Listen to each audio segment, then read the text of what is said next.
Now, the ventilator next, or we the lab has asked us then to go to pressure control, activate the auto mode setting, and the difference here is in pressure SIMV, right, we were guaranteed 10 machine breaths, because that's where we had it set, and everything else we breathed were extra spontaneous breaths.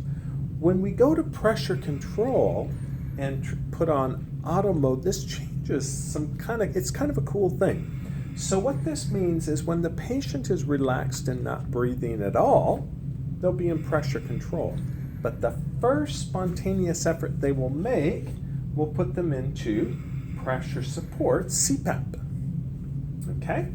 Now, we have one use, so pressure support, CPAP, you can see our respiratory cycle off, our pressure support above PEEP, but we've got one new setting, and that is trigger timeout. So that comes into play when the patient takes their first spontaneous breath, they go into pressure support, but if they don't breathe for a period of 7 seconds, then they will go back into pressure control. Let's turn our rate back down to 10, hit accept, and now you can see right now we're in pressure control. But notice over here the auto mode is white and there's a light gray pressure support underneath it. Now notice the first spontaneous breath, what happens?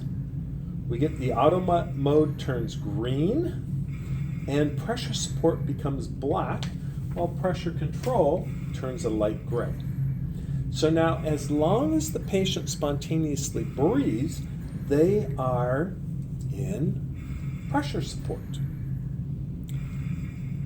If they quit, they go back to pressure control. This is an automatic fluctuation. So if you have a patient that's difficult to ventilate in any control mode, allowing them to be in pressure support in a spontaneous mode where they control their rate, how deep they breathe, etc., makes it very easy to synchronize with them. But if they don't breathe, we don't have to wait 20 seconds for us to go into, well, because we're in auto mode, it takes care of our apnea alarm, but we've got it set at 20 seconds, so if they didn't breathe for 20 seconds, it would go into apnea, but we're in auto mode.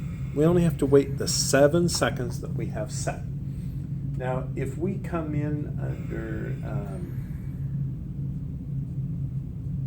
our trigger timeout and change that, we could increase that to as high as 12, and that means we'd wait longer to move back from a spontaneous mode into an assist control mode.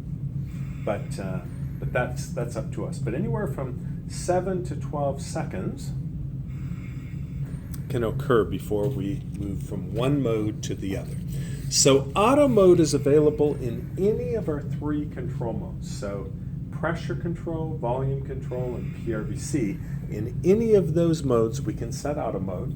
And then if there's a volume in the title, the spontaneous mode will be volume support.